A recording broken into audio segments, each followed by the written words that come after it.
हाँ जी, बिस्मिल्लाह करते हैं।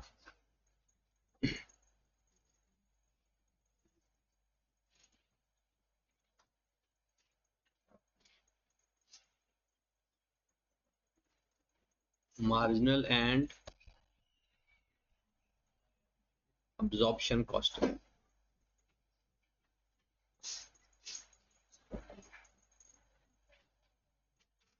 Marginal and absorption cost. हाँ जी, आपको पता है मार्जिनल का एक मतलब वेरिएबल भी होता है।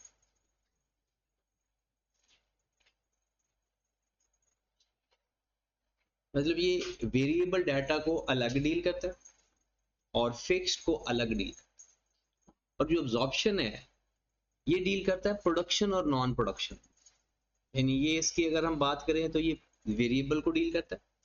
अब वेरिएबल में प्रोडक्शन भी हो सकते हैं, नॉन प्रोडक्शन भी हो सकते हैं, और फिर ये फिक्स्ड को डील करता है। नाम कैसे याद रहेगा, मार्जिनल का मतलब ही वेरिएबल होता है। एब्जॉर्प्शन का मतलब होता है एब्जॉर्ब्ड। किसको एब्जॉर्ब करता है? फिक्स्ड को। जैसे हम कहते हैं ना अप्लाइड फिक्स्ड ओवरहेड जो होते हैं उसको एब्जॉर्ब्ड ओवरहेड भी कहते हैं। तो ये प्रोडक्शन ओवरहेड की बात करता है,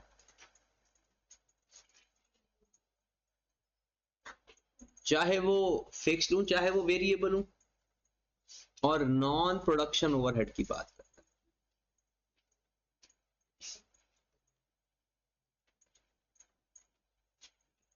अब जब हम इसका क्वेश्चन हल करेंगे तो पहले सारे वेरिएबल एक्सपेंसेस लेंगे। अब वो वेरिएबल एक्सपेंसेस प्रोडक्शन ओवरहेड भी हो सकते हैं, मतलब प्रोडक्शन भी हो सकते हैं, और नॉन प्रोडक्शन भी हो सकते हैं।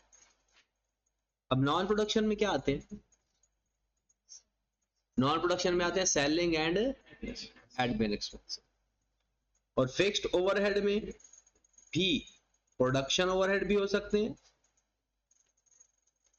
और नॉन प्रोडक्शन ओवरहेड भी हो सकते हैं। इसी तरह प्रोडक्शन ओवरहेड के अंदर वेरिएबल भी हो सकते हैं और फिक्स्ड भी, लेकिन होने वो प्रोडक्शन चाहिए। फिर जब नॉन प्रोडक्शन ओवरहेड को डील करेंगे तो वेरिएबल भी और फिक्स्ड भी। तो एक इसका स्पेसिफिक फॉर्मेट है दोनों का, उस फॉर्मेट को हमने याद करना है और उस फॉर्मेट में के हिसाब से हमारे पास जो एंट्रीज आएंगी वो हमने पुट करनी। अगर हम मार्जिनल का फॉर्मेट देखें तो उसमें हमारे पास अगर हम इनकम स्टेटमेंट बनाते हैं,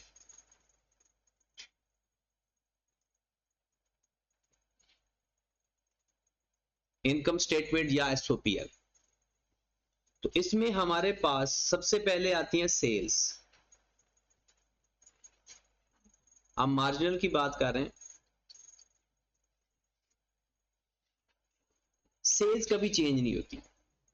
मार्जिनल और अब्जॉर्प्शन की सेल्स एक जैसी होती है, लेस हम लिख देते हैं वेरिएबल कॉस्ट ऑफ सेल्स।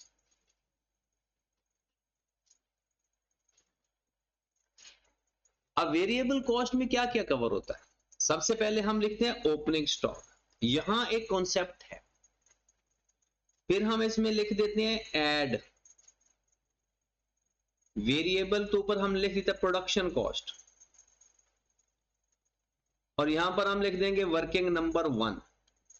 ये जो वर्किंग 1 है ये आप चाहो तो यहां पर लिख दो, सारे material labour variable overhead, material labour variable production overhead. या तो फिर आप ऐसा भी कर सकते हो कि इसकी एक वर्किंग कर लो, वहां से जो आंसर आएगा यहां पर आकर पुट कर, ये जैसे आपका दिल करे। इसमें से लेस कर देते हैं क्लोजिंग। अब ओपनिंग स्टॉक के लिए हमने पिछले साल के रेट इस्तेमाल करने, और क्लोजिंग स्टॉक के लिए करंट ईयर के रेट इस्तेमाल करने। अगर गिवन है तो नहीं, गिवन तो फिर जो गिवन है वही ले लेते। अगर आपको 2 सालों के रेट्स है, पिछले साल के मटेरियल लेबर ओवरहेड के अलग रेट्स गिवन है, इस साल के मटेरियल लेबर ओवरहेड के अलग रेट गिवन है, तो आप फिर अलग अलग लो। अगर आपको गिवन ही एक रेट है तो फिर ओपनिंग स्टॉक के लिए भी वही, क्लोजिंग स्टॉक के लिए भी वही। तो ओपनिंग स्टॉक के लिए हम लेंगे लास्ट ईयर का डाटा और क्लोजिंग स्टॉक के लिए लेंगे हम करंट ईयर का डाटा। और ये बात कहीं लिख लो कि अगर एक ही डाटा गिवन हो तो फिर ओपनिंग क्लोजिंग दोनों के लिए सेम डाटा इस्तेमाल करें। इसमें जो वर्किंग नंबर 1 है यही वर्किंग नंबर 2 भी हम करेंगे इसके लिए, सॉरी उसके लिए एब्जॉर्प्शन के लिए भी। वर्किंग नंबर 1 में हमने क्या करना है,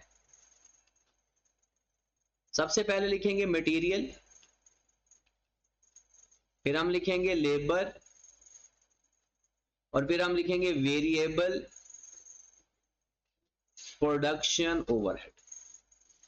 ये 3 बातें लिखेंगे, material, labour, variable production overhead. Marginal के अंदर 3 कॉस्ट इकट्ठी होती है, मटेरियल, लेबर और वेरिएबल प्रोडक्शन ओवरहेड। अब यहां से ये फाइंड करके इसकी वैल्यू डायरेक्ट यहां पर आकर ट्रांसफर कर देंगे।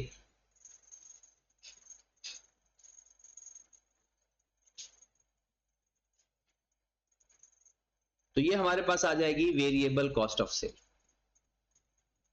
अब सेल में से variable cost of sale minus करेंगे तो हमारे पास आएगा कंट्रीब्यूशन, ग्रॉस कंट्रीब्यूशन। तो इसको हम बोलते होते हैं ग्रॉस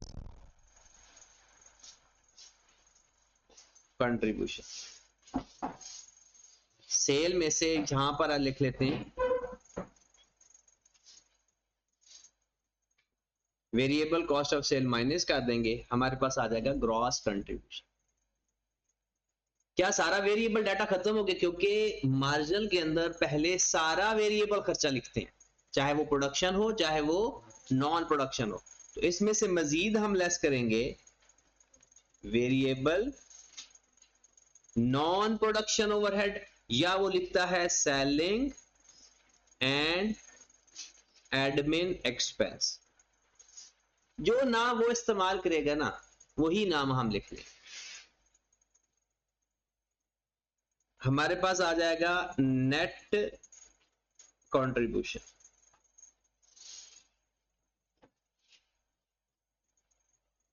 गॉट इट? उसके बाद हमने लेस करना है यहां से। अब कौन से खर्चे माइनस हो चुके हैं? वेरिएबल। अब हमने करने हैं फिक्स्ड। फिक्स भी 2 टाइप के होते हैं, लेस फिक्स्ड कॉस्ट,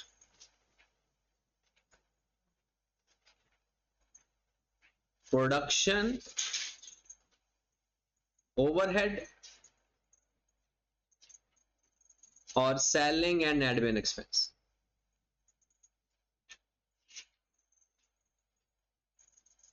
और हैं वो कौन से? सारे के सारे फिक्स्ड। ये हमारे पास आ जाएगा नेट प्रॉफिट।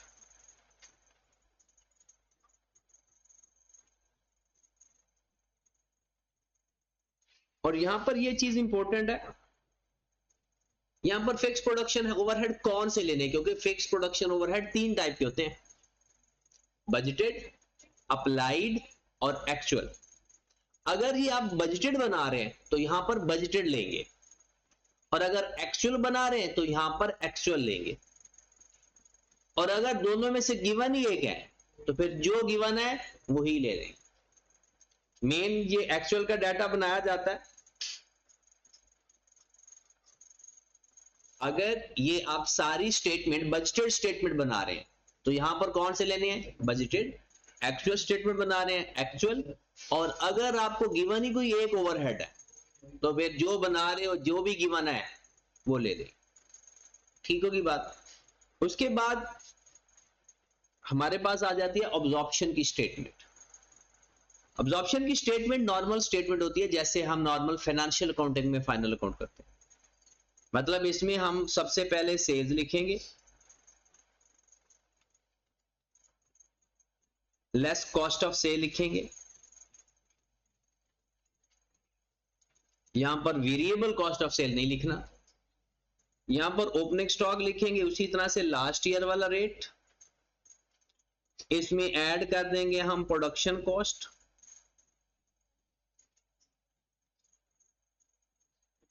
Working number 1। बिल्कुल वैसे ही वर्किंग करनी है, बस थोड़ी सी चेंज है। Material,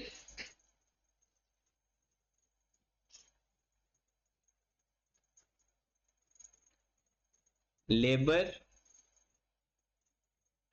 variable production overhead, applied fixed production overhead, applied fixed production overhead. एक एक्स्ट्रा एलिमेंट आता है, पिछले तीनों सेम एलिमेंट, एक extra element. Applied fixed production overhead find कैसे करते हैं? पहले फिक्स्ड ओवरहेड का रेट फाइंड करोगे। अप्लाइड फिक्स्ड ओवरहेड के लिए पहले हम fixed overhead absorption rate find करें। क्या तरीकाकार होगा? Budgeted fixed overhead divided by normal activity level. कहते हैं कि अगर normal actual activity level normal activity level से बढ़ जाए तो फिर एक्चुअल ले लेते हैं। वैसे नॉर्मल लेते हैं, नॉर्मल एक्टिविटी लेवल, बट अगर नॉर्मल एक्टिविटी लेवल से एक्चुअल एक्टिविटी लेवल ज्यादा आ जाए, ये हमने पीआरसी में पढ़ा हुआ है। जैसे मैं कहता हूं कि आपके पास टोटल कैपेसिटी है 10,000, वो नॉर्मल चलती है 80%, तो 8,000 नॉर्मल एक्टिविटी लेवल। और एक्चुअल में अगर आपने यूनिट बना ली है 9,000, तो कहते हैं 9,000 ले लेना चाहिए। लेकिन ये चीज मैंने सीएमए के अंदर कहीं नहीं देखी स्टिल। हाँ, अगर आपने 8,000 या 8,000 से कम यूनिट बनाए हैं एक्चुअल में, तो तब तो 8,000 ही लेने। लेकिन अभी आप 8 नॉर्मल एक्टिविटी लेवल पे ही रहें। तो यहां पर हमारे पास एक रेट आ जाएगा, ये होता है कॉस्ट अंडर अब्जॉर्प्शन कॉस्टिंग। ये अब्जॉर्प्शन कॉस्टिंग है, और अगर इसमें से फिक्स निकाल दो तो ये मार्जिनल कॉस्टिंग बन जाए। तो बस मेन फर्क 3 कॉस्ट और 4 कॉस्ट का है। तो ये हम यहां पर ओपनिंग स्टॉक लिखेंगे लास्ट ईयर के हिसाब से, करंट ईयर का डाटा, और लेस कर देंगे क्लोजिंग स्टॉक। ये हमारे पास आ जाएगी कॉस्ट ऑफ सेल। सेल में से कॉस्ट ऑफ सेल माइनस करेंगे तो क्या चीज आएगी? बिल्कुल, पहले अंडर अब्जॉर्प्शन या ओवर अब्जॉर्प्शन भी करना है। अच्छा, उसके दो तरीके हैं। अंडर या ओवर अब्जॉर्प्शन आता कैसे है?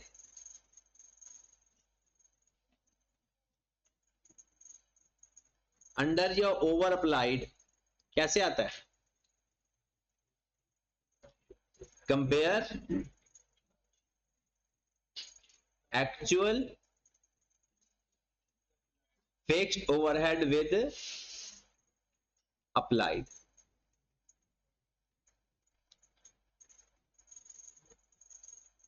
Actual fixed overhead with applied. अगर अप्लाइड ज्यादा है तो ओवर अप्लाइड, और अगर अप्लाइड कम है तो अंडर अप्लाइड। इसमें आपने अगर तो है ओवर अप्लाइड, इसका मतलब है आपने ज्यादा ऐड कर दी, तो कम कर दो, माइनस कर दो। और कहां से माइनस कर दो? दो तरीके हैं। अंडर या ओवर अप्लाइड को एडजस्ट करने के, जो आपको मैंने फाइनल असाइनमेंट दी है उसके अंदर एक कॉन्सेप्ट ऐसा है भी सही। अंडर या ओवर अप्लाइड को या तो कॉस्ट ऑफ सेल में एडजस्ट कर दो, या ग्रॉस प्रॉफिट में एडजस्ट कर दो। कॉस्ट ऑफ सेल में एडजस्ट कर दो या ग्रॉस प्रॉफिट में एडजस्ट कर दो, बिल्कुल सेम। फिर जब हम इसको एडजस्ट करेंगे तो सपोज दैट अंडर अप्लाइड है, आपने कम लिखा, तो एंट्री पास कर सकते हो कॉस्ट ऑफ सेल डेबिट या एसओपीएल डेबिट टू प्रोडक्शन ओवरहेड। अब जरा ध्यान से देखिए, कॉस्ट ऑफ सेल डेबिट हो रही है तो कॉस्ट ऑफ सेल बढ़ रही है कम हो रही है? कॉस्ट ऑफ सेल डेबिट हो रही है, हमारा एक्सपेंस है, तो बढ़ रही है कम हो रही है? बढ़ रही। तो इसका मतलब है हम इसको ऐड कर देंगे और एसओपीएल डेबिट हो रहा है, प्रॉफिट कम हो रहा है या ज्यादा? प्रॉफिट कम हो रहा है, तो इसका मतलब है अगर कॉस्ट ऑफ सेल में जाकर लिखना है तो प्लस कर देना, और अगर ग्रॉस प्रॉफिट से नीचे जाकर लिखना है तो माइनस कर। और ये आप देखोगे कि अंडर या ओवर अप्लाइड आप सोचोगे कि इसको प्लस करना है और कभी माइनस हो रहा होगा, तो ये ध्यान से देखना कि ग्रॉस प्रॉफिट से ऊपर लिखा हुआ है तो वो कॉस्ट ऑफ सेल में लिखा होगा, और अगर ग्रॉस प्रॉफिट के नीचे लिखा हुआ है तो फिर एसओपीएल में लिखा होगा। तो अगर ग्रॉस आपको लगता है ऐड होना है और वो माइनस हो रहा हो तो फौरन देखना कि उसकी लोकेशन क्या है, वो कॉस्ट ऑफ सेल में लिखा हुआ है या ग्रॉस प्रॉफिट के नीचे लिखा हुआ है। तो वो यकीनन भी ग्रॉस प्रॉफिट के नीचे लिखा होगा। ये अंडर अप्लाइड था या ओवर अप्लाइड था? ये अंडर अप्लाइड। अगर ओवर अप्लाइड होगा तो एंट्री क्या बनती है? कॉस्ट ऑफ सेल या production overhead debit, cost of sale या एसओपीएल। अब अगर हम इसको देखें, कॉस्ट ऑफ सेल क्रेडिट हो रही है, मतलब एक्सपेंस हमारा क्रेडिट हो रहा है तो कम हो रहा है, तो कॉस्ट ऑफ सेल में से माइनस हो जाएगा अगर कॉस्ट ऑफ सेल में करना है, और अगर ये ग्रॉस प्रॉफिट के नीचे चला जाएगा। Got it? तो अगर मैं ये दूसरा इंपैक्ट इसलिए बताया है, अगर वो क्वेश्चन के अंदर खुद कह दे कि अंडर या ओवर अब्जॉर्प्शन आपने एसओपीएल को चार्ज करना है तो फिर ग्रॉस प्रॉफिट के नीचे जाकर लिखिए, और अगर उसने साइलेंट है तो फिर हम कॉस्ट ऑफ सेल में चार्ज करेंगे। दूसरी बात, अगर वो खुद एक स्टेटमेंट बनाकर दे देता है फिर तो हमारे इख्तियार में रहता है कुछ नहीं है, स्टेटमेंट बनी बनाई होगी। फिर वो कभी कभी एक सवाल है, आप देखोगे उसमें 600 की अमाउंट है, तो 600 की अमाउंट ना आप सोच रहे होते हो कि ये तो प्लस होना चाहिए क्योंकि ये अंडर अप्लाइड है, वो माइनस हो रहा है, तो वो ग्रॉस प्रॉफिट के नीचे लिखा होगा, मतलब वो एसओपीएल में लिखा होगा। ठीक होगी बात? अब यहां पर तो हम हमारी जो ज्यादातर प्रैक्टिस होती है वो होती है कॉस्ट ऑफ सेल में एडजस्ट करना, तो हम पहले यहां पर इसको लिखते हैं कॉस्ट ऑफ सेल को, और फिर हम इसमें एडजस्ट कर देते हैं अंडर अप्लाइड या ओवर अप्लाइड। अगर तो अंडर अप्लाइड है तो ऐड कर देते हैं,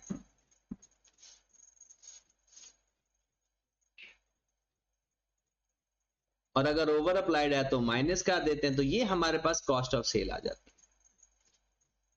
इसको माइनस करके हमारा आ जाता है ग्रॉस प्रॉफिट।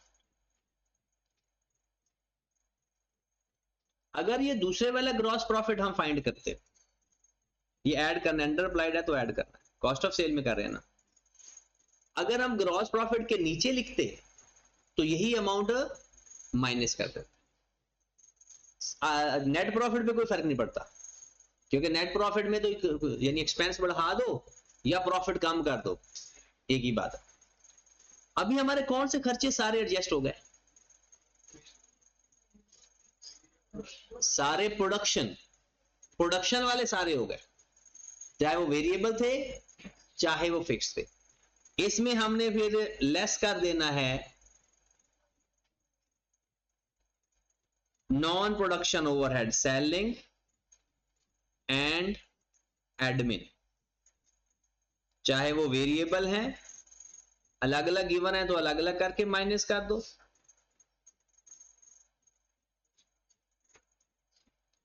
ये हमारे पास नेट प्रॉफिट आ जाएगा। ओके होगी बात? उसके बाद एक छोटा सा कॉन्सेप्ट इसके अंदर है रिकंसिलिएशन। हाँ जी, रिकंसिलिएशन के कई मेथड्स होते हैं। अगर ओपनिंग और क्लोजिंग स्टॉक में कोई डिफरेंस नहीं है तो फिर मार्जिनल और अब्जॉर्प्शन के प्रॉफिट में भी कोई डिफरेंस नहीं आएगा। ओपनिंग स्टॉक और क्लोजिंग स्टॉक की वैल्यू में कोई फर्क नहीं है, तो फिर मार्जिनल और अब्जॉर्प्शन कॉस्टिंग में आंसर बराबर आएगा। और अगर क्लोजिंग स्टॉक ज्यादा आ रहा है तो याद रखें अब्जॉर्प्शन का प्रॉफिट ज्यादा आएगा, और अगर क्लोजिंग स्टॉक कम आ रहा है तो मार्जिनल का प्रॉफिट भी कम आएगा। क्यों, उसकी क्या वजह है? क्योंकि क्लोजिंग अब्जॉर्प्शन कॉस्टिंग के अंदर ना 4 कॉस्ट होती हैं, एक मटेरियल, एक लेबर, एक वेरिएबल प्रोडक्शन ओवरहेड और एक फिक्स्ड। तो जब 4 कॉस्ट ऐड होंगी तो क्लोजिंग स्टॉक ज्यादा आएगा, और क्लोजिंग स्टॉक अगर ज्यादा आएगा तो प्रॉफिट ज्यादा आता है, क्योंकि क्लोजिंग स्टॉक और प्रॉफिट का डायरेक्ट रिलेशन होता है। रिकंसिलिएशन अगर करनी हो,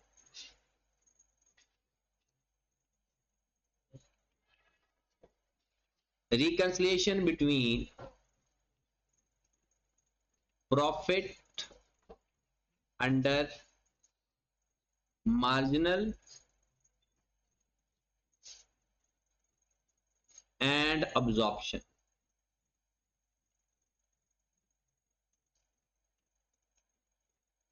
हमने तरीकाकार पढ़ा था कि कई मेथड्स हैं इसके। एक मेथड उसमें लिखते हैं कि किसी एक का प्रॉफिट ले लेते, दोनों में से जिसका प्रॉफिट फाइंड कर लिया है, या दोनों में से कोई एक प्रॉफिट ले लेते। प्रॉफिट अंडर मार्जिनल ले लेते हैं, सपोज दैट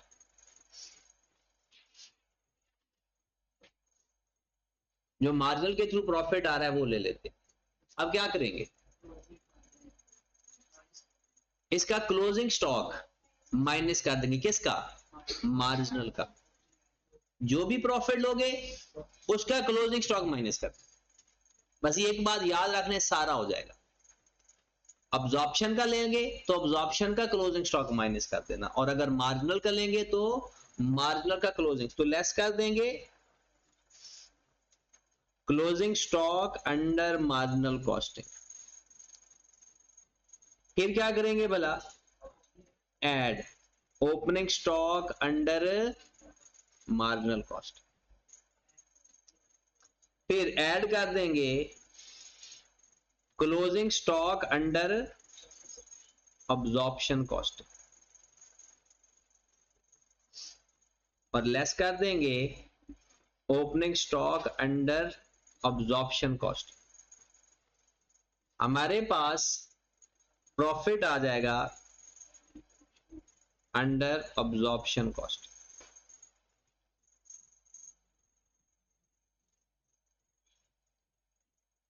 हाँ जी, अब सवाल आते हैं 3 टाइप के।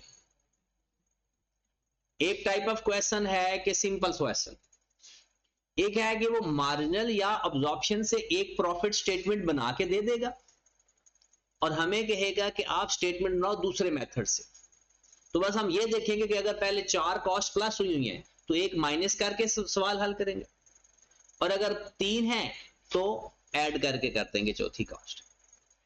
दूसरा इसमें सवाल आता है, एक सिंपल क्वेश्चन, एक क्वेश्चन आता है कि वो एक स्टेटमेंट बनाकर दे देगा, मार्जिनल की बनाकर दे देगा तो अब्जॉर्प्शन की फाइंड करवा लेगा, अब्जॉर्प्शन की देगा तो मार्जिनल की फाइंड करवा। तीसरा सवाल आता है मिक्स।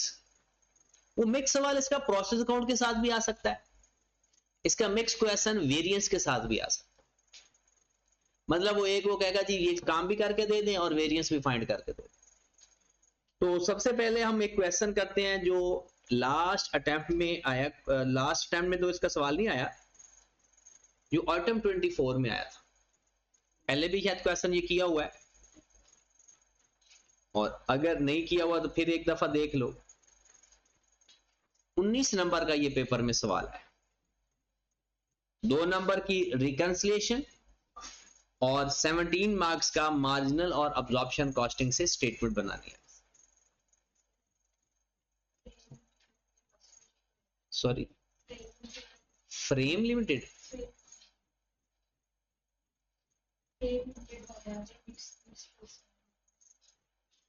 लेकिन एक तो ये नेपच्यून वाला मिक्स्ड है, ये मैंने वेरिएंस में करवा दिया हुआ है। ये इसमें वो बजटेड स्टैंडर्ड मार्जिनल कॉस्टिंग से करना था, और सेल वेरिएंस, मटेरियल, फिक्स्ड, और ये हमने नेपच्यून वाला क्वेश्चन किया है वेरिएंस के अंदर। और इसके अंदर बाकी देखते हैं कि जो भी क्वेश्चन आएगा। 2 क्वेश्चन तो मैंने सिलेक्ट किए हुए हैं ना, कि एक सिंपल क्वेश्चन और एक खान लिमिटेड वाला क्वेश्चन है, जिसमें उसने आपको ऑब्जॉर्ब मार्जिनल कॉस्टिंग दी हुई है, मार्जिनल कॉस्टिंग की स्टेटमेंट ऑब्जॉर्प्शन से फाइंड करना, और एक और क्वेश्चन है जिसमें उसने ऑब्जॉर्प्शन गिवन है, मार्जिनल से फाइंड करना। ये तीन सवाल, तीन टाइप के क्वेश्चन। तो अगर क्वेश्चन का नंबर आपको पता है तो क्वेश्चन का नंबर बता दे, वो क्वेश्चन कर लेते हैं। और तो ये एक क्वेश्चन है कि जो स्टैंडर्ड तो नहीं कह सकते, लेकिन ये एक थोड़ा सा हट के आया था पेपर में बाकी नॉर्मल क्वेश्चन से, लेकिन ये मुश्किल नहीं था। उस क्वेश्चन के अंदर लिखा हुआ है Waheed industries limited produce a single product, it is the process of preparing it's budget for the year ended 31st August 25. An analysis of WIL performance during the current year and plans for the next year is provided below. कहता the sale volume is expected to increase from 90,000 to 100,000. देखो paper में अगर आपको सवाल समझ लग जाए तो सवाल हो जाता है, सवाल ही ना समझ लगे तो फेल तब बंदा होता है। जिस बंदे को क्वेश्चन की समझ लग जाती है बहुत रेयर चांसेस है कि वो फेल हो। तो मेन सवाल की अंडरस्टैंडिंग लेनी। जैसे इस सवाल के अंदर कहता है कि हमने इस साल का ना प्रॉफिट स्टेटमेंट बनानी है। कहता है हुआ ये कि sale volume is expected to increase from 90,000 unit to 100,000 unit. इसका क्या मतलब है? पिछले साल 90,000 यूनिट हमारे बिके थे, हम चाहते हैं कि इस साल 1,00,000 यूनिट बिके। ठीक है, तो हम देख लेते हैं। अब चाहे दोनों तरीकों से साथ कर लो, चाहे एक एक तरीके से साथ कर लो, आपकी अपनी मर्जी है। मैं यहां पर लिखने लगा हूं मार्जिनल और यहां पर लिखने लगा हूं अब्जॉर्प्शन। आप चाहे एक एक क्वेश्चन अलग अलग करके कर लें या इकट्ठे कर लें, आपकी अपनी मर्जी है। सबसे पहले मैं लिखने लगा हूं सेल्स। उसने कहा जी सेल वॉल्यूम है ये, पिछले साल 90,000, इस साल 1,00,000। The sale price will be increase to 1,200। Increased by 1,200 नहीं लिखा हुआ, अगर लिखा होता ना इंक्रीज्ड बाय 1,200 इसका मतलब है पिछली सेल में इतना ऐड कर देते। इसमें क्या लिखा हुआ है? इंक्रीज टू, इसका मतलब है इतनी इस साल सेल वैल्यू है। यूनिट बेचने 1,00,000 1200 के हिसाब से, तो कितना आ जाएगा? 1,00,000 मल्टीप्लाइड बाय 120, कितना आ गया? 120 मिलियन या 12 मिलियन या अच्छा 1200 है, 120 मिलियन। और सेल में चेंज नहीं आता, सेल कभी भी चेंज नहीं होती।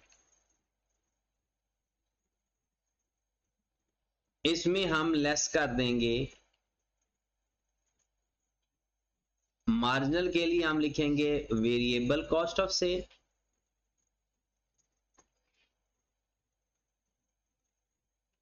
और ऑप्शन के लिए लिखेंगे सिर्फ कॉस्ट ऑफ सेल। पेपर में आप अलग अलग कर लेना, आपके लिए आसानी रह जाएगी। डाटा तो एक जैसा ही होता है मोस्टली। सबसे पहले हम लिखते हैं यहां पर ओपनिंग स्टॉक। हमें ओपनिंग स्टॉक की वर्किंग करनी पड़ेगी, ओपनिंग स्टॉक की, क्योंकि पिछले साल और इस साल का डाटा चेंज आ रहा है। क्योंकि पिछले साल 90,000 यूनिट सेल हुए हैं, इस साल 1,00,000 यूनिट सेल हुए हैं, इसका मतलब है पिछले और इस साल की कॉस्ट में भी फर्क होगा। इसमें हम ऐड क्या कर देंगे? प्रोडक्शन कॉस्ट, लेस कर देंगे क्लोजिंग स्टॉक।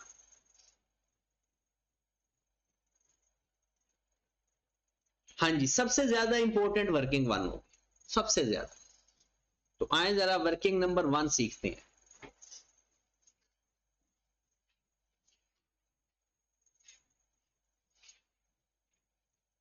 Production cost.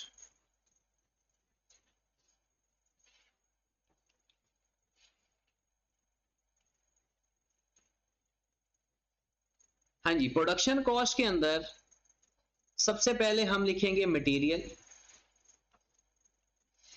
अच्छा, अब हमारे पास ना दो टाइप का डाटा है, एक लास्ट ईयर का और एक करंट ईयर का। ये वो किसी भी स्टाइल में दे सकता है, या तो वो खुद दे देगा किसी न किसी हिंट के तरीके से, या वो आपको वर्किंग करनी पड़ेगी, कोई ना कोई हिंट जरूर होगा अगर रेट चेंज है तो। Material, labour, variable production overhead, यहां तक कौन सी कॉस्ट आ जाएगी? इसे हम बोलेंगे मार्जिनल कॉस्ट। फिर इसमें और मजीद एक ऐड कर देंगे, फिक्स्ड प्रोडक्शन ओवरहेड। तो हमारे पास क्या चीज आ जाएगी? Absorption cost. इस तरह से आप एक ही वर्किंग सेट बना लें। तीन कॉस्ट ऐड करेंगे तो मार्जिनल, और चौथी कॉस्ट ऐड कर देंगे तो अब्जॉर्प्शन भी हो। अब सवाल पढ़ते जाते हैं, जो जो इंफॉर्मेशन हमें मिलती जाती है हम लिखते जाते हैं। चलें जी, बिस्मिल्लाह करते हैं। जब कोई बात ना समझ लग रही हो तो आपने साथ डिस्कस जरूर करनी। To achieve increase in sale, advertising expenses will be increased by 2 million. कहता है ये जो आपने सेल अचीव करनी है तो इससे हमारे जो एडवर्टाइजिंग एक्सपेंसेस हैं वो 2 मिलियन बढ़ जाएंगे। एडवर्टाइजिंग हमारे होते हैं selling and admin expense. Variable selling and admin expense will increase from 100 to 110 per unit. ये किसकी बात हो रही है? Variable selling and admin expenses. कहता है पहले थे 100 रुपए पर यूनिट, अब कितने हो गए? 110 रुपए। आगे, as a result total selling and admin expenses will increase from 15 million to 19 million. कहता है 110 से 110 रुपए हो, लेकिन ये सारे के सारे हैं कौन से? Non production overhead. कौन से हैं? Non production overhead. और हम अभी देख रहे हैं प्रोडक्शन ओवरहेड, तो इसको थोड़ा सा हम वेट कराते हैं, आगे बढ़ते हैं हम, क्योंकि हमें फिलहाल मटेरियल चाहिए, लेबर चाहिए, वेरिएबल प्रोडक्शन ओवरहेड चाहिए और फिक्स प्रोडक्शन ओवरहेड चाहिए। आगे चलते हैं। Better quality raw material will be purchase at ₹315 per KG. अब सवाल आपका शुरू हो गया। 315 रुपए के हिसाब से 1 केजी की कीमत है, which is an increase 5% over the previous year. तो पिछले साल की पर केजी की कीमत बता सकते? बताओ फिर सर। इस साल 315 केजी है पर केजी, और पिछले साल 5% ज्यादा, 5% ज्यादा आ गई, तो ये 105 है। अब 105 पे डिवाइड कर देंगे, 100 से मल्टीप्लाई कर देंगे, तो पिछले साल पर केजी आ जाएगा 300 रुपए। ये बात सबको समझ लगी? आगे बढ़ पड़े फिर। कहता है this will reduce consumption by 8% to 1.838 KG per unit. पिछले साल जितना भी केजी लगते थे एक यूनिट पे, अब 8% कम लगते हैं, और अब लगते कितने हैं? 1.38। तो पिछले साल कितने केजी लगते थे? 1.5। कैसे 1.38 है? 92%। तो 92 पे डिवाइड कर दिया, 100 से मल्टीप्लाई कर दिया। तो आए जी, लास्ट ईयर का भी मटेरियल की कीमत लिख लेते हैं और इस साल की भी। पिछले साल 1.5 केजी लगते थे एक यूनिट पे, अभी आपने फाइंड किया, और 1 केजी कितने का मिलता था पिछले साल? 300 रुपए। इस साल की भी बात कर लें, इस साल कितना केजी लग रहा है? 1.38, और कीमत किस पे मिल रहा है? 315। तो मटेरियल कॉस्ट पर यूनिट आ गई, हमें पर केजी नहीं चाहिए, क्या चाहिए? Per unit. तो बताएं एक यूनिट की कितनी कॉस्ट आ गई? लास्ट ईयर का कितना है? 450, और इस साल 434 पॉइंट, तो 435 कर लेबर पे चले। नेक्स्ट आ जाए जी। अब ये सारा सवाल आपसे करवाना है। Wages will be increased from 300 per hour to 350 per hour. पिछले साल 1 घंटे की कीमत 300, इस साल 350। ये तो घंटे की कीमत है, यूनिट की तो नहीं है।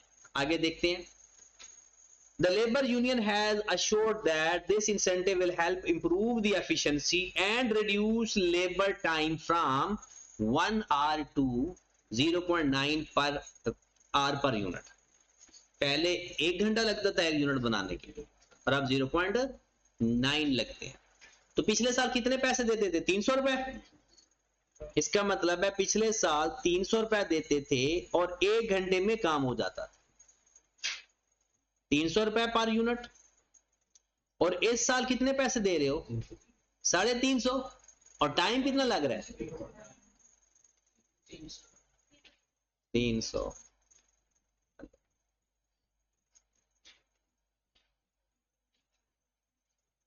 उसके बाद लिखा हुआ है variable overhead increase from 100 to 105 per labour.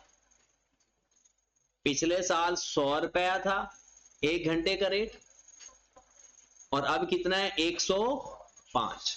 लेकिन लेबर आवर के ऊपर डिपेंड कर रहा है। आपको पता है कि रेट चेंज होता है, टाइम सेम होता है। इसका रेट 105, ये 100 आ गया, ये कितना आ गया? 94.95 का। पेपर में आप लिख सकते हो, पॉइंट में कोई मसला नहीं। इन सबको प्लस करेंगे तो पिछले साल की भी मार्जिनल कॉस्ट पर यूनिट आ गई और इस साल की भी मार्जिनल कॉस्ट पर यूनिट आ गई। पिछले साल का क्यों फाइंड किया? ओपनिंग स्टॉक के लिए। और इस साल का डाटा हमारा क्लोजिंग स्टॉक में इस्तेमाल। और लेना पर यूनिट ही है, लेना हमेशा, क्योंकि हमने opening closing stock per unit से मल्टीप्लाई करना होता। कितना आंसर आ गया? 850 45। अब फिक्स्ड प्रोडक्शन ओवरहेड इसके अंदर एडजस्ट कर लेते हैं। आगे बढ़ते हैं जरा क्वेश्चन में, ताकि हमारा वेरिएबल का भी सारा पेपर में जो पूछा जाए उतनी ही वर्किंग करनी है। इसमें दोनों पूछे हैं, इसलिए दोनों की वर्किंग कर रहे हैं। आगे वो कहता है fixed overhead will increase due to inflation, however due to an expected increase from production of the next year, fixed overhead per unit will reduce from 70 to 65.8। उसने पर यूनिट ही बता दिए तो बात ही खत्म हो गई। पिछले साल कितने थे, इस साल कितने हैं? 65 अच्छा, ये जो 435 पॉइंट कितना आ रहा था, हम वो वही लिख लेते हैं अगर, ताकि ना हमारा आंसर वो हमने वो भी तो करना है। 434.7 और ये 94.5 था, 94.5, क्योंकि एक डिजिट के बाद तो आ रहा है, फिर तो ठीक ही है। इनको प्लस करें, कितना आ रहा है? 844.2। अब इनको प्लस कर लें, ये 920 हो गया और ये कितना हो गया? 900। ये जो मैंने रेड कलर में लिखा है ये है अब्जॉर्प्शन कॉस्टिंग, और जो ऊपर वाला है यहां तक वो है मार्जिनल कॉस्ट पर यूनिट। अब सिर्फ यही इंपॉर्टेंट वर्किंग है। अब आपका क्वेश्चन हो चुका है, क्वेश्चन में अब कोई मसला ही नहीं रहा। हाँ जी, अब सिर्फ फॉर्मेलिटी है, चीजें पुट करनी है। ये वर्किंग दोनों सालों की क्यों की है? क्योंकि ओपनिंग स्टॉक गिवन था और ओपनिंग स्टॉक का रेट डिफरेंट आ रहा है और आ भी रहा है। चलिए जी बिस्मिल्लाह करते हैं, बल्कि अभी थोड़ी देर है। It has recently been decided that closing finished goods would be reduced from 10% to 6% of the sales। जितनी हम सेल करते हैं उसका 10% पहले क्लोजिंग स्टॉक में रखते थे, तो पिछले साल सेल भला कितनी की थी? 90,000, और उसका 10% हमने स्टॉक में रखा था 9,000। ये पिछले साल का स्टॉक है, तो हमारे साल का क्या हो गया? ओपन। और इस साल की सेल्स हमारी कितनी थी? 1 लाख पूरी। और अब स्टॉक कितना रखना है? तो ये कितना आ गया?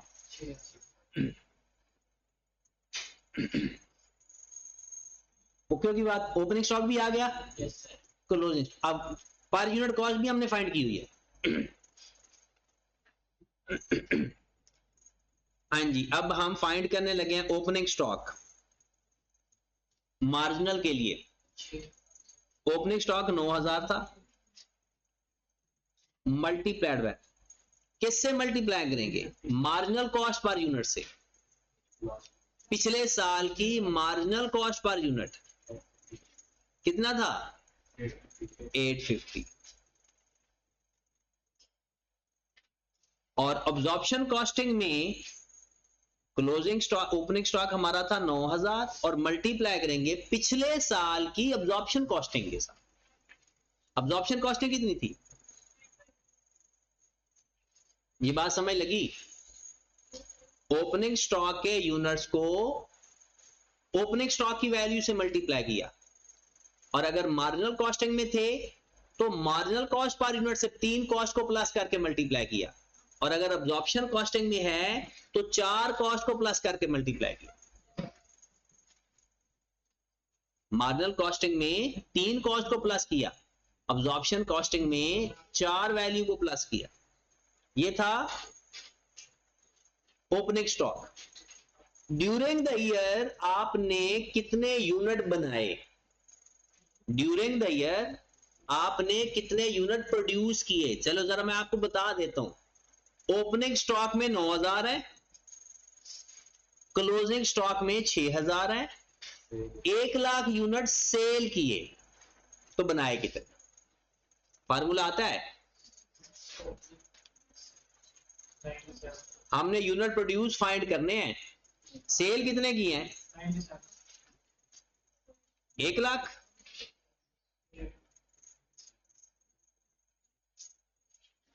कितने आपने सेल किए?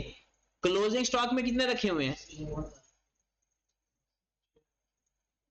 ये भी इस साल के होते हैं, और पिछले साल के कितने पड़े थे?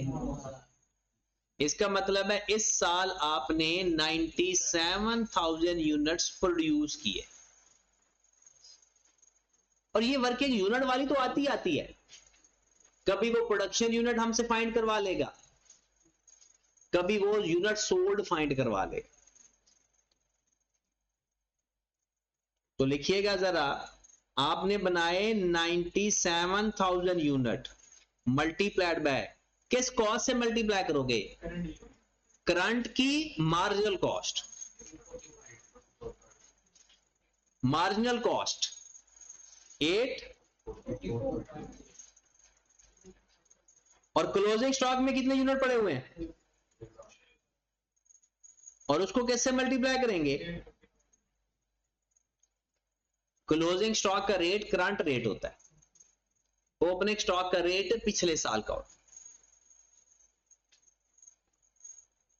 अब ये तसल्ली करते जाना। अब्जॉर्प्शन वाला टेबल फिल करें। 97,000 को 4 कॉस्ट का प्लस कर से, करंट वाली 4 कॉस्ट कितना आया? 910। और 6,000 को भी किससे मल्टीप्लाई करोगे? 910। अब बस वैल्यू लिख लें। हाँ जी, 9,000 को 850 से मल्टीप्लाई किया,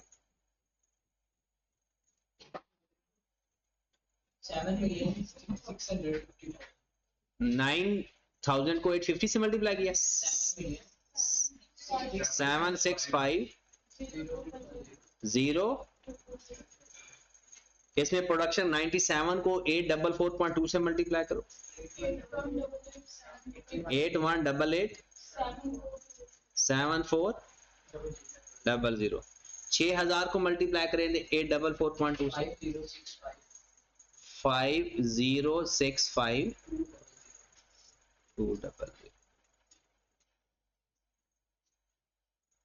हाँ जी, पहले इन दोनों को प्लस करके माइनस करें।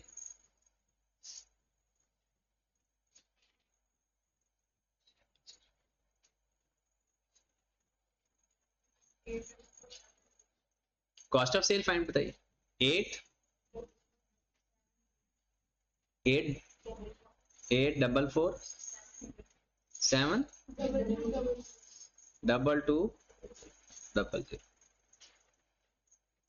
ये हमारे पास आ गया।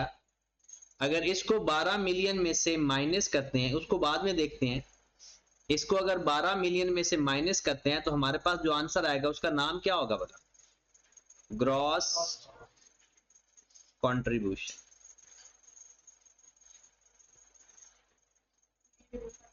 12 मिलियन में से माइनस है तो कितना आया? 355,27800। अब ग्रॉस कंट्रीब्यूशन के बाद क्या माइनस करेंगे? लेस करेंगे वेरिएबल सेलिंग एंड एडमिन। इस साल के variable selling and admin expense हैं कितने? 110 पर यूनिट। तो इसको 97 से मल्टीप्लाई करेंगे या 1,00,000 से मल्टीप्लाई करेंगे? 110 को किससे मल्टीप्लाई करेंगे? यूनिट बनाया 97, बेचे हैं 1,00,000। 1,00,000 से, क्योंकि ये सेलिंग एंड एडमिन एक्सपेंसेस ये सेल के यूनिट पे डिपेंड करते हैं। तो वो हमने किया 1,00,000 मल्टीप्लाइड बाय 1, कितना आ गया? 11 मिलियन।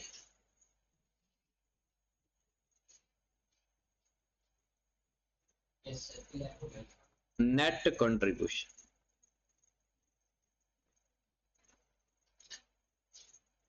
तो 35 मिलियन में से 11 मिलियन माइनस कर दे तो कितना बचता है? 245,278। अब हमने सारे वेरिएबल खर्चे माइनस कर दिए। अब फिक्स्ड पे आ जाए। Less fixed cost. तो सबसे पहले प्रोडक्शन ओवरहेड और फिर selling and add.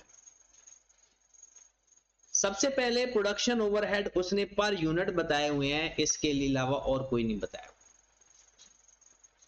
Fixed production overhead per unit बताए हुए।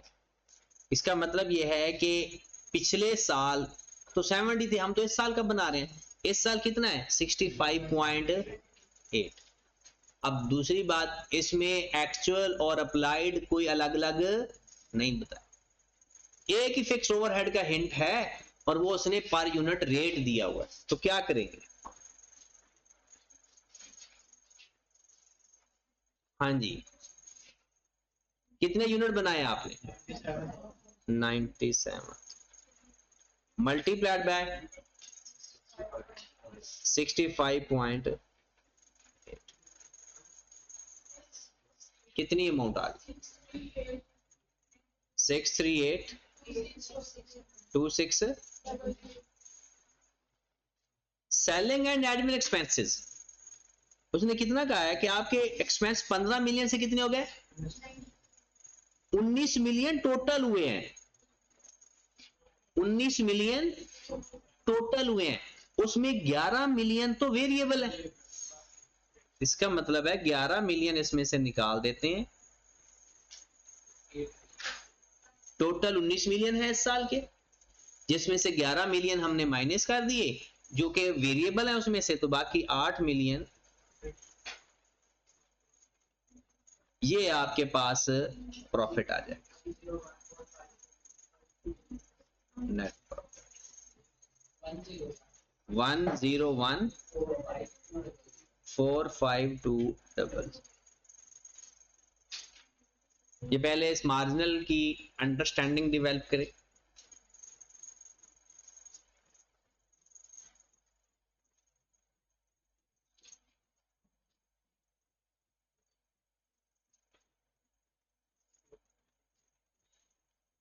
ओपनिंग स्टॉक को पिछले साल की 3 कॉस्ट से प्लस करके मल्टीप्लाई करें।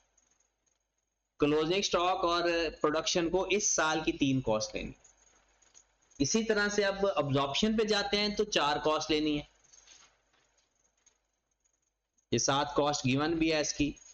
अब ये है अब्जॉर्प्शन कॉस्टिंग पर यूनिट पिछले साल की, और ये है इस साल। हाँ जी, तो क्या करेंगे, सबसे पहले यहां हमने लिखा हुआ है 9 मिलियन को मल्टीप्लाई करते हैं 920 से। 828000। ये मटेरियल की कॉस्ट आ गई। 97 को 910 से मल्टीप्लाई करें।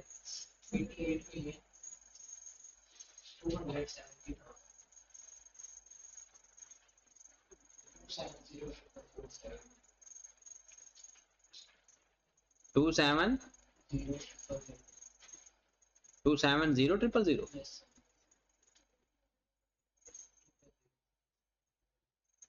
और फिर 6000 को 910 से मल्टीप्लाई कर देंगे। 5460। ये हमारे पास माइनस करेंगे तो क्या चीज आ जाएगी, 9109। इसके अंदर हमने अंडर या ओवर अब्जॉर्प्शन प्लस माइनस करना था, बट इसमें है ही नहीं। उसकी वजह, क्योंकि इसके अंदर जो आपकी कॉस्टिंग है वो पर यूनिट रेट गिवन है। ना उसने एक्चुअल बताया, ना उसने बजटेड बताया, ना उसने अप्लाइड, कुछ भी नहीं बताया, सिर्फ एक रेट गिवन है। तो इस क्वेश्चन के अंदर अंडर या ओवर अब्जॉर्प्शन है ही नहीं। इसको माइनस करेंगे तो हमारे पास आ जाएगा ग्रॉस प्रॉफिट 28910। ग्रॉस प्रॉफिट में से अब क्या माइनस करेंगे, सारे फिक्स प्रोडक्शन ओवरहेड माइनस हो गए। अब कौन से रह गए, sorry, production overhead, non production overhead. और non production overhead total 19 million है। 11 मिलियन वेरिएबल और 8 मिलियन फिक्स। तो इकट्ठा माइनस कर दें या अलग अलग माइनस कर दें। 11 मिलियन वेरिएबल और 8 मिलियन फिक्स्ड। तो इसमें से 19 मिलियन माइनस कर देंगे तो कितना आ जाएगा, 9910।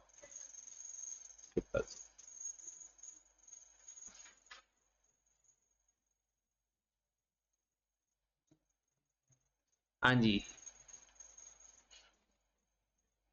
रिकंसिलिएशन करनी है।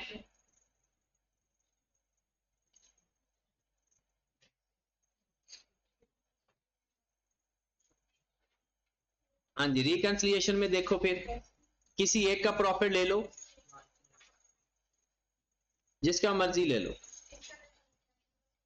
पेपर में वो ये भी करवा सकता है आपको कि एक का प्रॉफिट देके वो कहेगा खुद दूसरा प्रॉफिट फाइंड करो। इसमें हम क्या प्लस कर देंगे, सॉरी माइनस, मार्जिनल का क्लोजिंग स्टॉक। मार्जिनल का क्लोजिंग स्टॉक कितना आ रहा है, 5065,200। 50,200।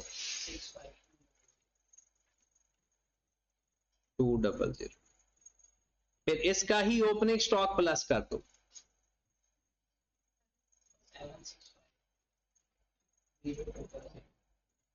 7650,000। फिर प्लस कर दो क्लोजिंग स्टॉक अब्जॉर्प्शन का 5460,000 और माइनस कर दो ओपनिंग स्टॉक अब्जॉर्प्शन का 8280।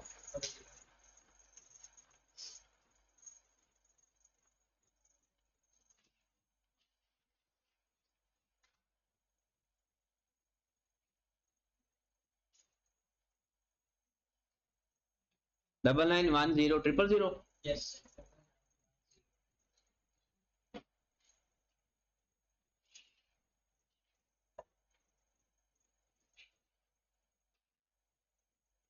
पहले जो दिमाग में आपके कंफ्यूजन्स हैं वो दूर करें। किसी किस्म की कोई अगर मसले वाली बात नजर आती है आपको, या आपको ऐसा लगता है कि ये चीज मुझे अभी तक सही क्लियर नहीं है, तो उससे पूछें।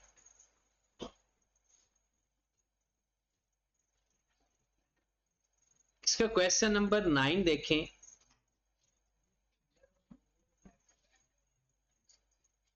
अंडर अप्लाइड हो तो प्लस करते हैं, ओवर अप्लाइड हो तो माइनस करते हैं कॉस्ट ऑफ सेल। जब आ रहे हो, इसमें थे नहीं।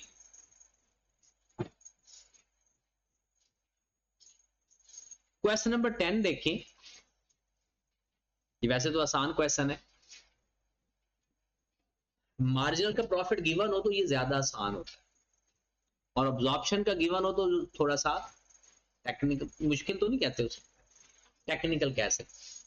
मुझे लगता है आपको जो सवाल में मसला है वो अब्जॉर्प्शन की स्टेटमेंट गिवन है, ऐसा ही है। वो टेस्ट में आया था, फिर वो फाइनल असाइनमेंट का सवाल है, क्योंकि टेस्ट वाले सारे क्वेश्चन मैंने वहां से लेता था, और नॉर्मल सवाल ये यहाँ वो मेरे पास अवेलेबल नहीं है, इसके अंदर अवेलेबल नहीं है। चलो मैं बताता जाऊंगा। देखें जी, ये भी एक फेवरेट क्वेश्चन है आई कैप का। अब पेपर में आपने ये ध्यान से देखना है कि आपको कौन सी स्टेटमेंट गिवन है। अब वो कहता है Khan company is a small business which has the following budgeted marginal costing profit and loss account. उसने आपको मार्जिनल कॉस्टिंग का प्रॉफिट स्टेटमेंट दे दिया है, सेल्स, ओपनिंग स्टॉक। अब ये ओपनिंग स्टॉक के अंदर कितनी कॉस्ट ऐड हुई है? 3। कितनी कॉस्ट ऐड हुई है? 3। अगर ये होता अब्जॉर्प्शन तो उसके अंदर होती 4। अब सुने, हम जाना है अब अब्जॉर्प्शन में, इसमें फिक्स्ड कॉस्ट पिछले साल की पर यूनिट ऐड कर देंगे। 2 हैं तो दोनों ओपनिंग पिछले साल की ओपनिंग में ऐड करेंगे, इस साल की क्लोजिंग में ऐड करेंगे। और अगर है ही एक तो फिर ओपनिंग में भी वही ऐड करेंगे, क्लोजिंग में भी वही ऐड। प्रोडक्शन कॉस्ट के अंदर भी कितनी कॉस्ट ऐड होंगी? 3। क्लोजिंग स्टॉक में भी 3। और अगर हमने अब्जॉर्प्शन में जाना है तो 1 यूनिट की कॉस्ट, फिक्स्ड वाली कॉस्ट इन सब में ऐड कर दें। फिर उसने क्या दिया जी? वेरिएबल सेलिंग एक्सपेंस दे दिए, कंट्रीब्यूशन दे दिया, फिक्स्ड कॉस्ट, प्रोडक्शन ओवरहेड, और ये हमेशा एक्चुअल होते हैं। मार्जिनल कॉस्ट के अंदर प्रोडक्शन ओवरहेड जो होते हैं, अगर कोई और बात नहीं बताई हुई तो ये एक्चुअल होते हैं। फिर वो कहता है एडमिन एक्सपेंस, सेलिंग एक्सपेंस और नेट प्रॉफिट, और ये उसने हमें बता दिया। कहता है standard cost per unit is, कहते हैं कि मटेरियल लगा इस पे 16 रुपए का, लेबर लगी है 18 रुपए की, और वेरिएबल ओवरहेड लगे हैं 6 रुपए के। टोटल कितना आ गया? 16 प्लस 18 प्लस 6,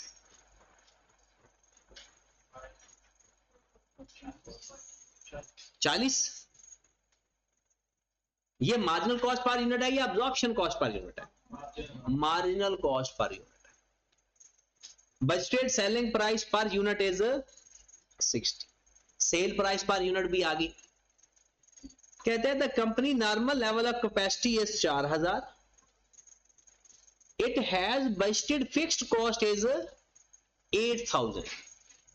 तो फिक्स्ड ओवरहेड अब्जॉर्प्शन रेट कितना आ गया? 8000 डिवाइड बाय 2 रुपए पर यूनिट। बात खत्म होगी। क्या था जी? स्टेटमेंट बनाकर दिखाओ। अब आ जाए जरा, ये स्टेटमेंट बनाते हैं अब्जॉर्प्शन के जरिए। सबसे पहले सेल्स, और मैंने आपको बताया सेल्स कभी चेंज नहीं होती। कितनी सेल्स गिवन है? 96,000।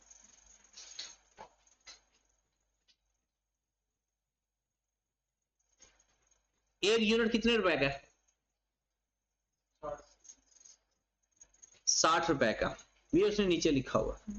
और अगर आप ये फाइंड करना चाहते हैं ना कितने यूनिट सेल किए, तो भी फाइंड कर सकते हैं। अब जरा सवाल देखें। ये जो 6000 अच्छा, इसमें पिछले साल और इस साल का डाटा नहीं बताया हुआ, तो सेम डाटा दोनों के लिए इस्तेमाल। 6000 यूनिट आपने पहले, 6000 रुपए की ओपनिंग स्टॉक है, ये किस पे डिवाइड करेंगे तो हमारे पास यूनिट्स आ जाएंगे 40 रुपए हर यूनिट पे। तो ओपनिंग स्टॉक में कितने यूनिट पड़े हुए हैं? ठीक है, अब आ जाए 72,000 यूनिट किस रेट पे होंगे, क्योंकि एक ही रेट है ना, तो सब पर वही रेट इस्तेमाल होगा। अगर पिछले साल का रेट होता तो ओपनिंग स्टॉक पे पिछले साल का रेट कितना, ये 1800 क्या चीज है, इस साल इतने यूनिट प्रोड्यूस किए। क्लोजिंग स्टॉक 14,000 डिवाइडेड बाय 40,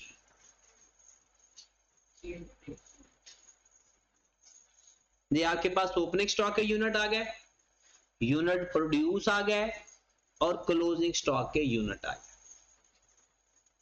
जनाब आपकी जो मार्जिनल कॉस्ट पर यूनिट है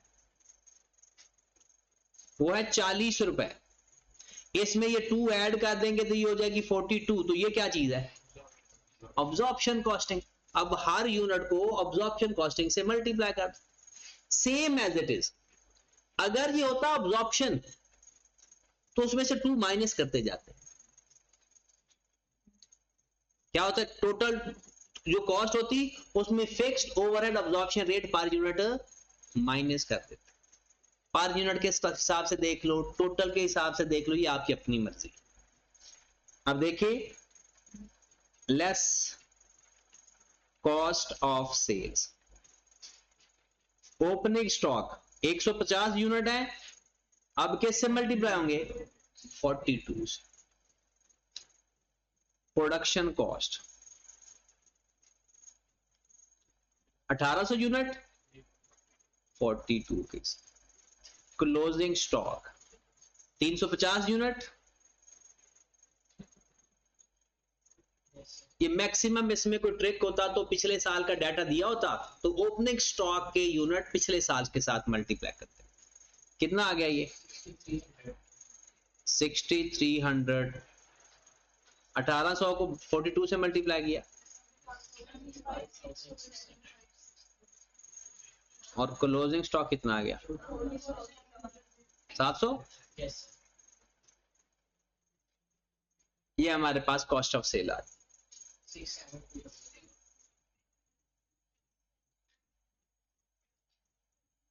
हाँ जी, हमारे पास कॉस्ट ऑफ सेल आ गई 288767। हाँ जी, इसमें अंडर ये ओवर अब्जॉर्प्शन चेक करें। अंडर ये ओवर अब्जॉर्प्शन कैसे चेक करते हैं, एक्चुअल एक्टिविटी लेवल को फिक्स्ड ओवरहेड से रेट से मल्टीप्लाई करते हैं। एक्चुअल एक्टिविटी लेवल कितना है भला, 1800। एक्चुअल एक्टिविटी लेवल कितना है 1800 मल्टीप्लाइड बाय 2 कितना 3600, और एक्चुअल ओवरहेड कितने हैं 4000, तो कितने का डिफरेंस है,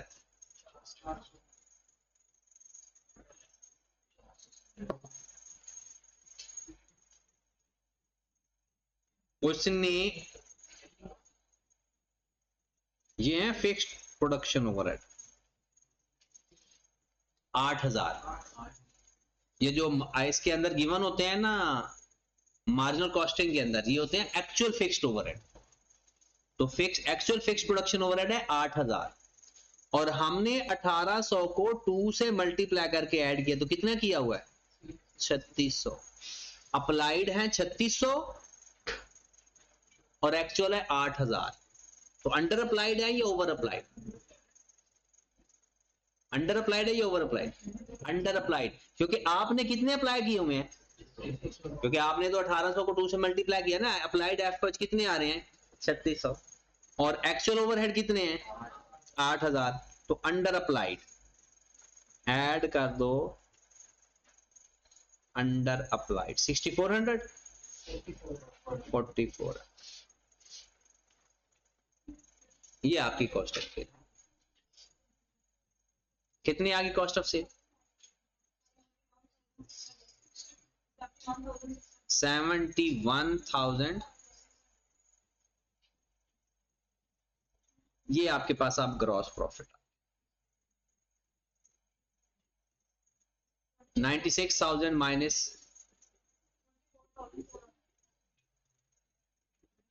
इसमें से लेस कर देंगे हम। क्या लेस करना है?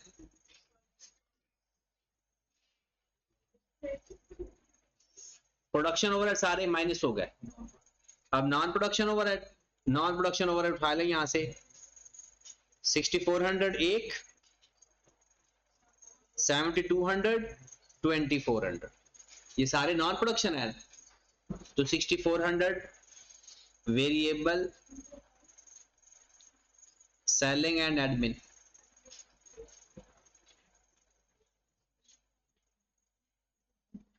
फिर फिक्स्ड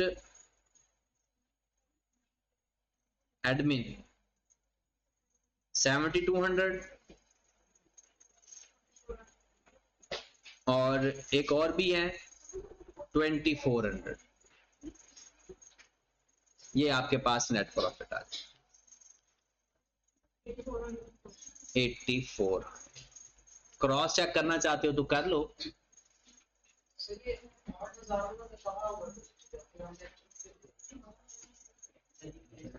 देखें, आप मुझे ये बताएं कि जो 4000 कहा हुआ वो तो बजटेड है। 4000 बजटेड है, ठीक है।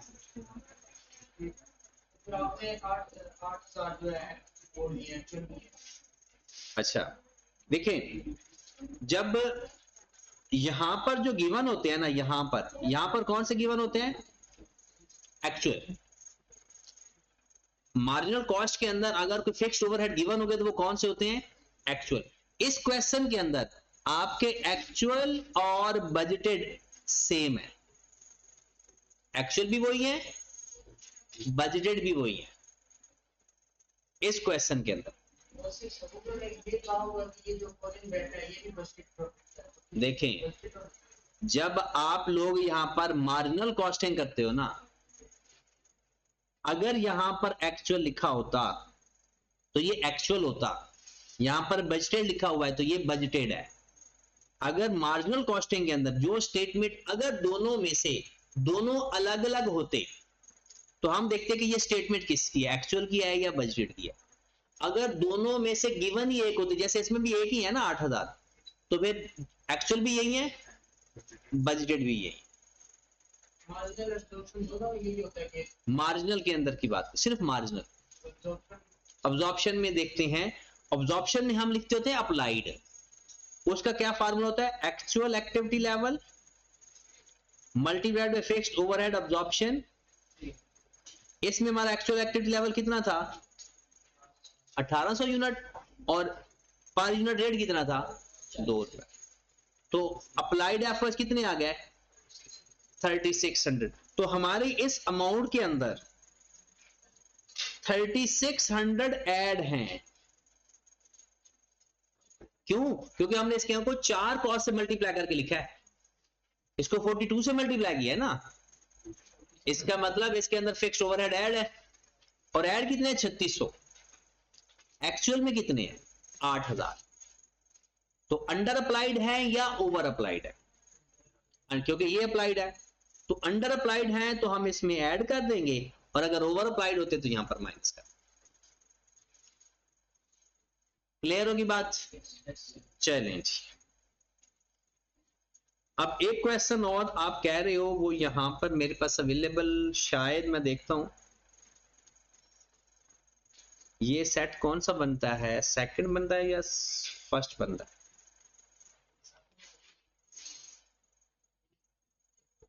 Grade A.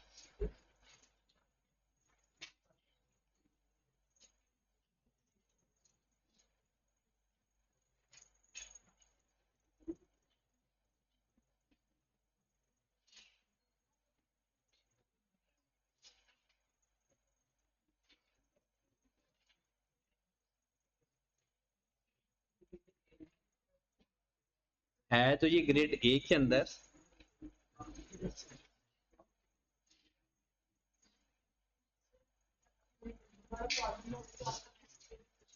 सॉरी ठीक है, आपको अगर कोई इश्यू आता है तो वो पूछ लेना।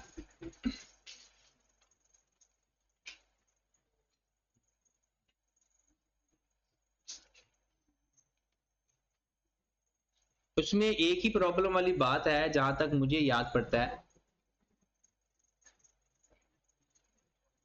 कि उसमें ना ये जो अंडर जो ओवर अब्जॉर्प्शन है ना, ये गिवन है नीचे प्रॉफिट एंड लॉस अकाउंट के नीचे।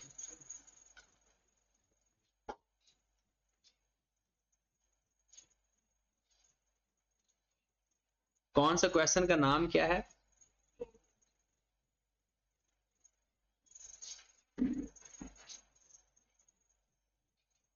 ये वाला? हाँ जी, मैं वैसे इसके जो सॉल्यूशंस हैं वो भी अवेलेबल हैं, मैं उसको शेयर कर दूंगा आपको। सिर्फ इसमें मैं थोड़ा सा आपको हिंट दे देता हूं। देखिए आपके पास during the year unit sale कितने किए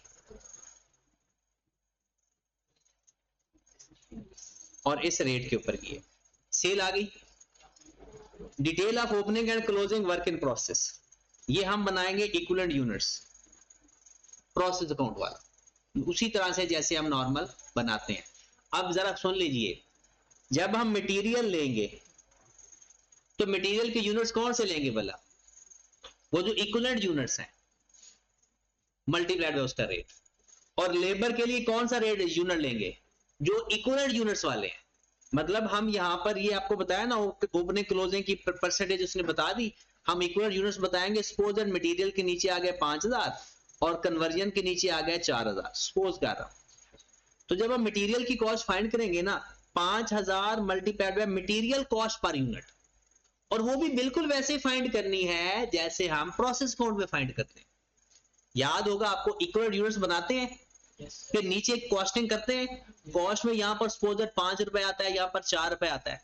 तो जब मटेरियल की कॉस्ट फाइंड करेंगे तो 5000 मल्टीप्लाइड बाय 5, और जब कन्वर्जन की कॉस्ट फाइंड करेंगे तो 4000 मल्टीप्लाइड बाय 4। तो वो हमारे पास आ जाएगा मटेरियल भी, लेबर भी और ओवरहेड। ठीक है, तो पहले इक्वल, बाकी वही मटेरियल कॉस्ट बताई हुई है, कन्वर्जन कॉस्ट बताई हुई है। ठीक है, उसी तरह से वेरिएबल कॉस्ट गिवन है, फिक्स्ड कॉस्ट गिवन है, सेम डाटा है। ठीक है, तो ये इसका सॉल्यूशन मैं आपको शेयर कर दूंगा, अगर कोई मसला आएगा तो फिर आप डिस्कस करें।